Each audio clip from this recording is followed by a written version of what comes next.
Hey, I'm Jeffrey Sweeney. I'm an American. And, you know, I used to be a long-haired, pot-smoking surfer in California. Ran a family business after that, aerospace manufacturing. Sold that. Had a big sailboat, sailed around South Pacific. Came back and capped a small cap investment bank in about 1998, U.S. Capital Partners.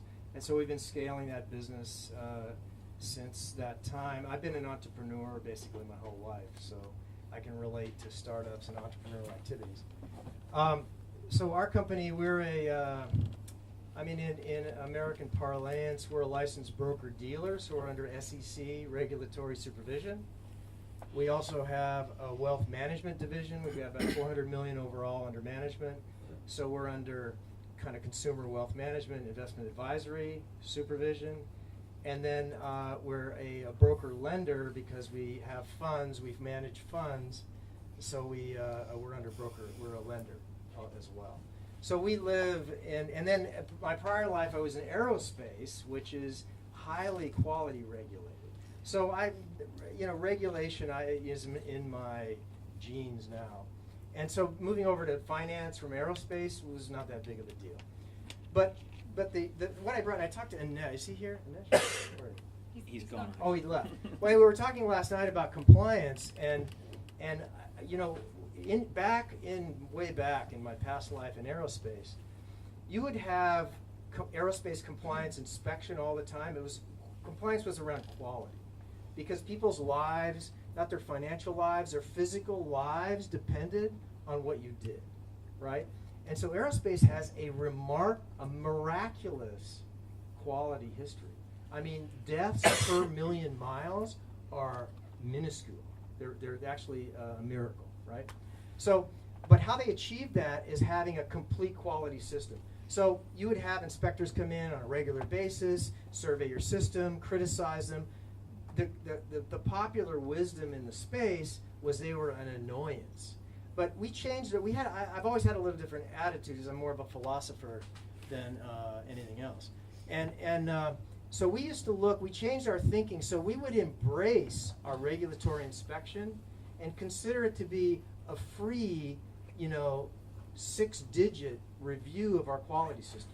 So when the guy would walk in the door, we'd be happy to see him because every criticism that he had, we'd consider that to be advisory and consultory advice at no charge. So once you develop that mental image of that, then pretty soon they get that attitude and they start writing you up for less things because they realize that in your DNA is compliance and you want to comply. They're only finding inadvertent errors in your compliance program. So a lot of times they'll say, we're not going to write you up for this. Just fix it so next time we come it'll be okay, because they trust that you'll do that.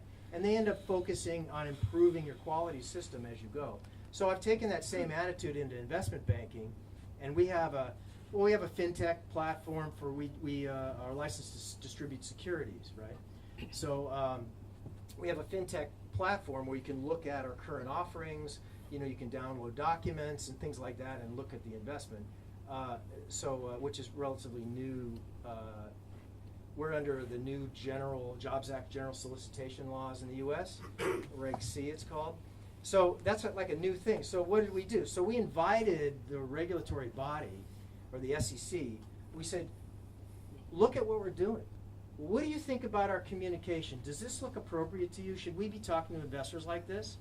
And so we've had a regulatory review of our invitation. I think we have from DC, we have 10 regulators that are logged on our site, right? It's like Joe from FINRA, but they look at what we're doing, and so we have a collaborative relation. Well, they said you probably shouldn't represent this, and so we fix it, and you probably shouldn't say that about the past performance, even though it's the truth, because it implies future. Well, we'll take that out of there. So our goal is to really meet the spirit and the letter of regulation. So it's really kind of a corporate culture thing.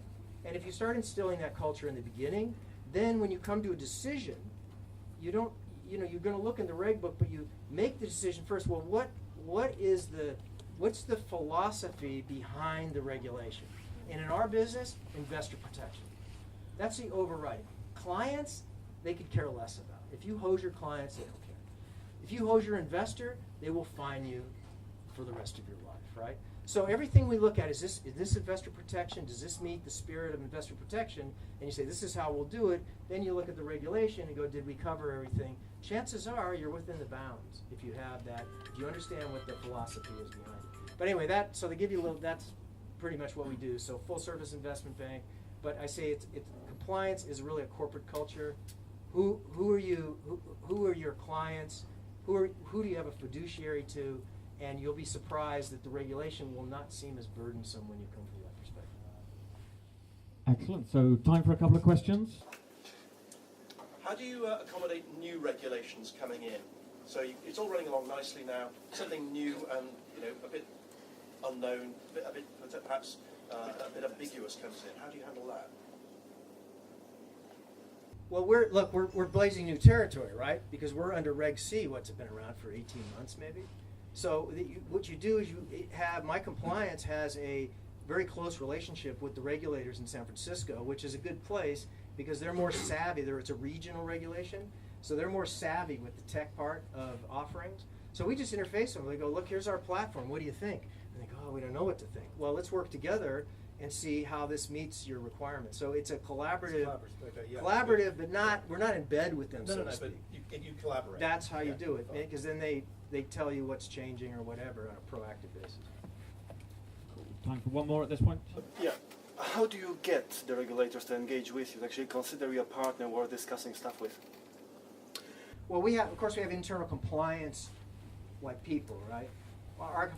The regulators, it's a revolving door, right? So he worked for FINRA last month, and he quit. And now he's a compliance guy for investment bank. So they have relationships within FINRA, and as long as you maintain the integrity, there's no insider stuff there. So they just call people up. They know the regulators are more than happy to proactively look at your system because in clandestine way they're looking at it anyway. So if you just say, hey, we want to roll out this product, what do you think? I say, well, we are not bound by our opinion. However, watch what you say over here. Oh, okay, we'll fix that. That's how you do it. So it's really collaborative, relationship. Just like aerospace, it was a relationship. But not a, what would be the word? Not an inappropriate relationship, right? This is a relationship of openness, within the bounds. So I want to make that clear. Okay, great. We're going to move on. Thank you to Jeff.